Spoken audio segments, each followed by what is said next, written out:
What is up, everybody? Crunchy Frog here, and today I wanted to bring you a little news slash update video. I know it's a little bit different than what you're used to seeing on the channel, especially seeing Disney's Dreamlight Valley gameplay playing behind you here.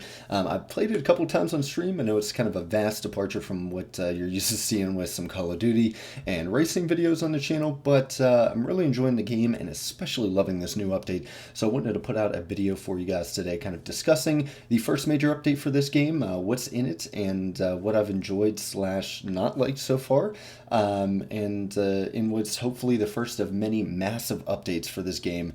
I really enjoyed it. If you guys haven't checked it out, definitely feel free to do so, especially if you have Xbox Game Pass. It's an incredible kind of Disney's take on the Animal Crossing formula, so I definitely recommend you heading out and scooping that up if you have Game Pass. You can also purchase a Founders Pack since the game is technically in pre-release right now, early access. But with that out of the way, let's dive right into the update that was released today, October 19th. And like I said before, it is the first major update that's been added to the game. I think there was a patch, like a bug fix patch, a couple weeks after launch, back in September, but today marked the first major content update and definitely the first characters added. So first we'll just round out what's been added, what's new. They have added the character Scar from the Lion King series. He is the first character to be added. Essentially, there was already his house located in the Savannah area, but now they've made that accessible. You'll probably see some gameplay at the inside at some point during this gameplay. I just kind of grabbed some random gameplay for you, but you'll see what that looks like. So he is a new member of the community. He has a house there. It also activated a new pillar, which, if you don't know, each little biome, the world's separated into little biomes, and each biome tends to have a pillar that essentially you work through the story quest to quote-unquote purify, and that's kind of how the story goes. They've now added one, or at least the ability to fix one in the Savannah area, so the Savannah biome is now kind of featured in this update. There's a lot more stuff you can actually do that wasn't finished previously. They had quest lines for a lot of the other biomes. Sunlit Plateau or the Savannah biome, not so much. So they added that pillar of nurturing, it's called, as well as, obviously more story that ties in with that. So more mainline story, get to figure out more about, all of the different story beats they hit along the way. I'm not going to give any spoilers, and this is all early gameplay, so not like, far into the new quest line that's given by any means. But yeah, essentially they expand out the story that was kind of left unfinished when the game first launched, and you can now quote-unquote complete the Savannah area. And I haven't gotten this far, so I'm not 100% sure, and definitely feel free to correct me later on if I turn out to be wrong. But I think now with Scar, you will be able to actually remove some of the debris that was holding up areas of the Savannah to prevent further access and further, progress throughout the game. So basically just further incorporating that biome into the game. They also added an area, I forget the exact name, but it's essentially like a mine area that again is heavily tied into the quest, and you get a couple more consumable items and stuff like that. As the name suggests, it is a mine, so definitely a lot of stone, ore, gems, stuff like that to be found in there, as well as a bunch of chests, stuff like that. It then comes with this, since this is a new season, quote unquote, and it is Halloween themed, there is a new battle pass. They call it a star path. Essentially, they called it the villain star path. So you get a lot of cool, spooky kind of themed items for Halloween and, quote unquote, villainous type items. And I'm not going to bring up every, individual item, but essentially there is a new battle pass to be had. Some of these items or additional items, they didn't really make it clear, are also now available in Scrooge's store and are now craftable. So I haven't seen any of these specifically, but obviously, as each day goes on, I'll probably see more and more of these items. So they're incorporating more furniture, more stuff like that, as well as some Halloween themed items, which is really awesome, and it's going to look pretty cool in my house, hopefully. They also said they'll be adding a little more of these in season. So, they'll be constantly adding sounds like new furniture to the game, which is great. They've also added some community driven changes. I'll probably flash that up on the screen right about now so you can pause the video to read through all of this. I will also be linking the sources for these down in the description below so you can read them at your leisure later. But essentially, the biggest one that really impacted me and that we won't mention in later on in the video is you can now actually, based on feedback from the community, they have implemented a means to interact with your animal companion. I will say I've tried it a couple times, and it's just like a real canned default animation of your character like bending over to interact with something, much like they do the well, 100 different items throughout the world, and then the pet kind of rolls over or does something different. So not exactly a full-fledged feature or something mind-blowing, but definitely neat that they incorporated that based on community feedback.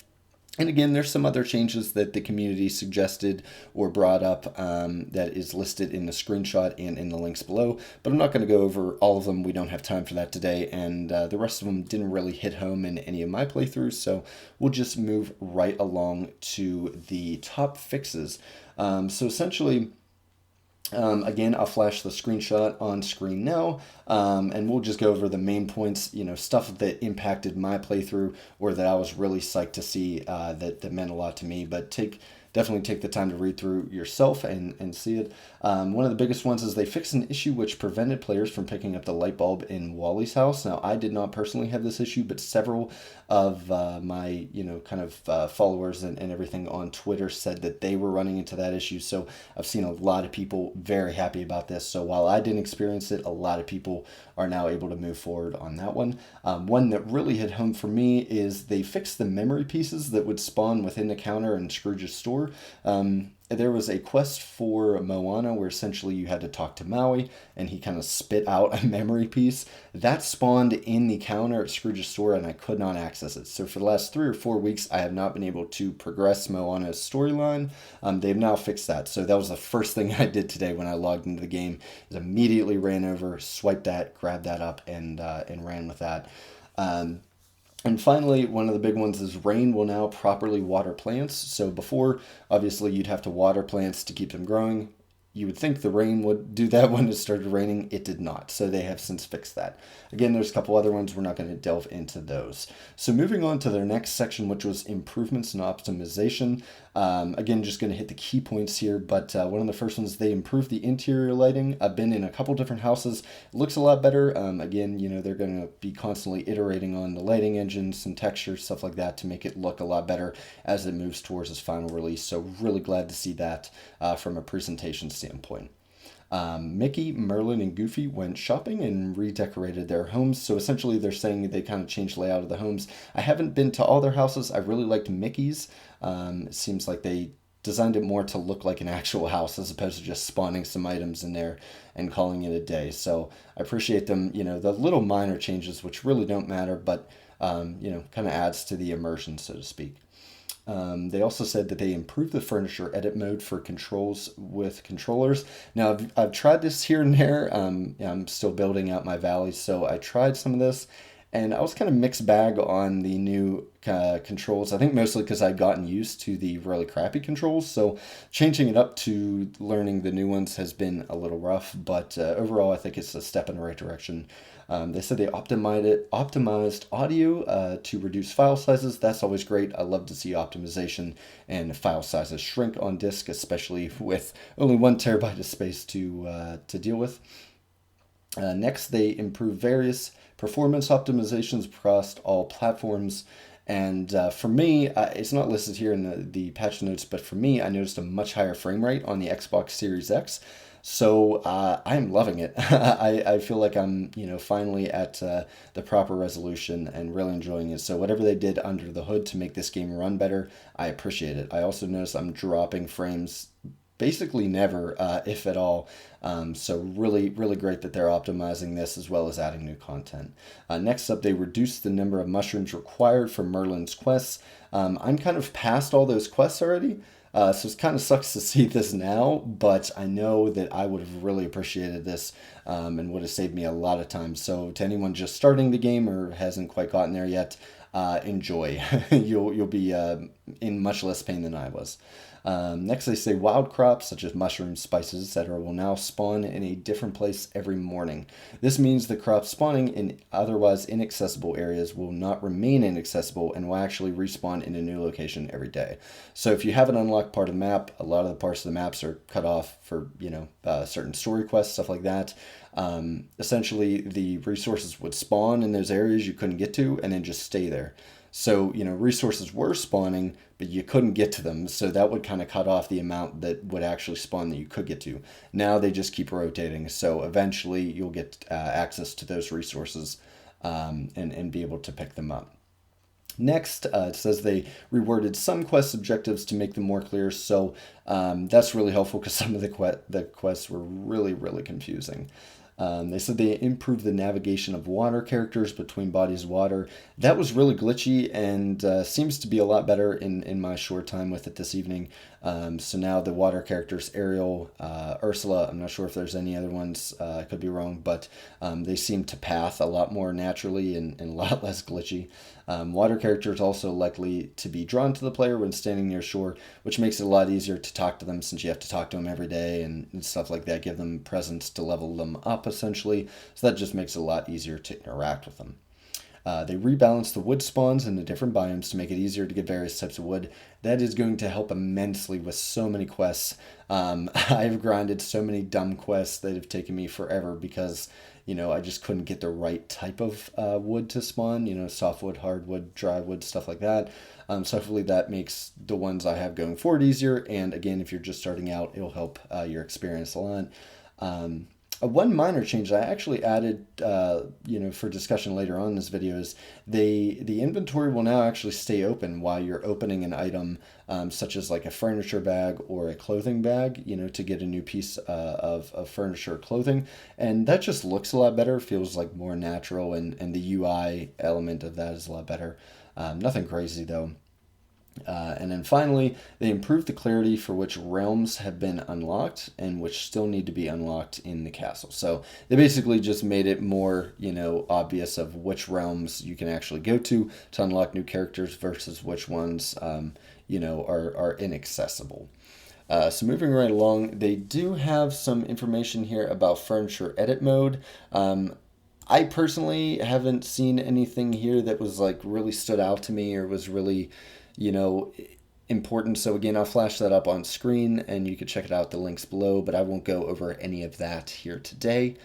Next up, we have other bug fixes. So there was a long list of bug fixes I actually have in 2 parts here, but again, I'm going to flash those up on screen, but I won't hit on every single topic.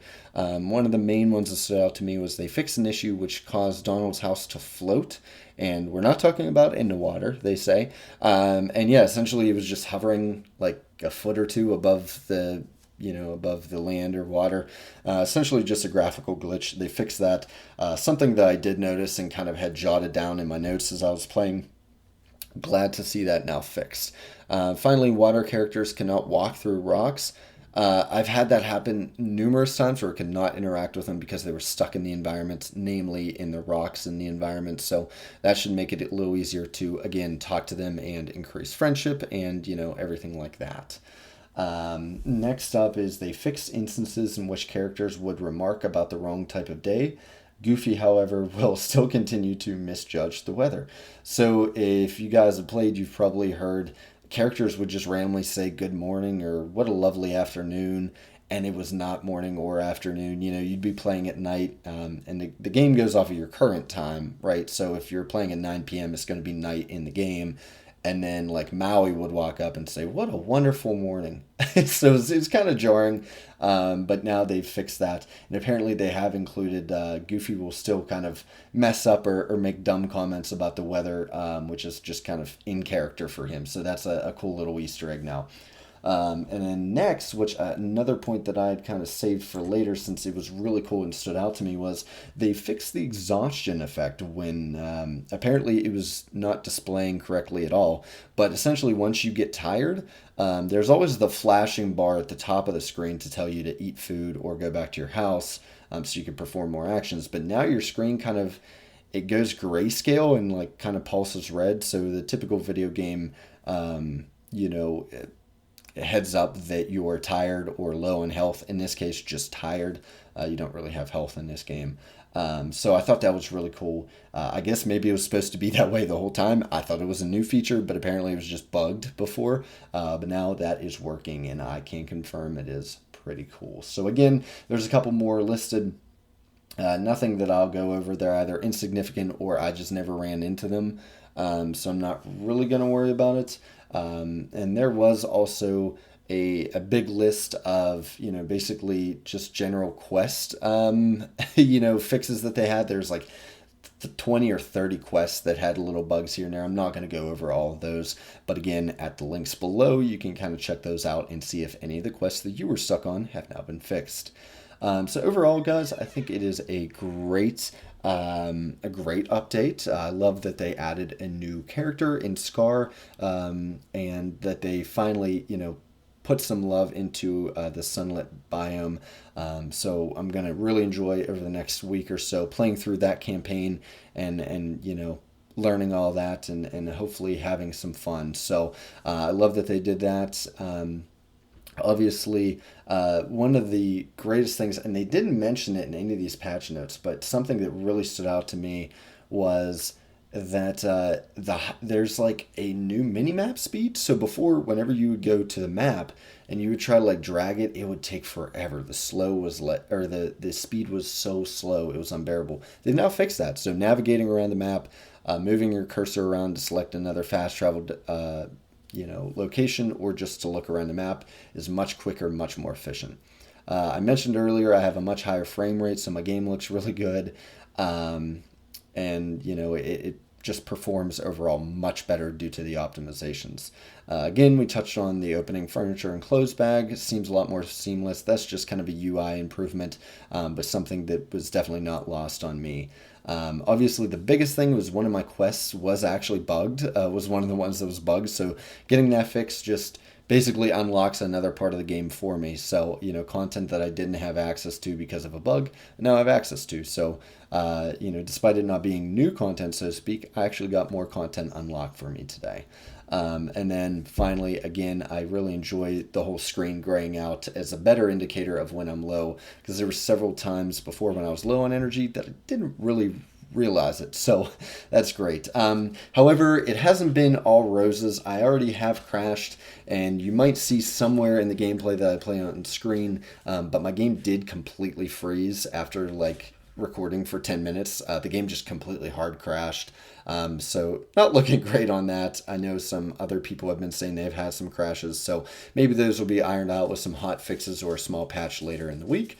And then one of the quests for the new storyline involving like a root beer that you had to craft, it kept saying that I couldn't craft it, and definitely not like the quick fill ingredients, because it claimed I didn't have a certain ingredient. I did, so I had to kind of manually do it. Again, not a massive thing. It didn't stop my progression, but, you know, it was a little glitch, and so I'm already noticing some new issues and glitches and everything like that. So overall, guys, a pretty cool update, a massive update for this game as they work towards final release. So we're seeing, you know, big chunks of the game being added, and I know that they're adding a couple more characters coming up soon from the Toy Story line. So really excited to see what all they add and what all characters they bring to the game. So other than that, guys, leave your comments below on your thoughts on the new update, and if you'd like to see more news videos like this going forward. But until next time, guys, I have been Crunchy Frog, and thank you so much. You have a good one.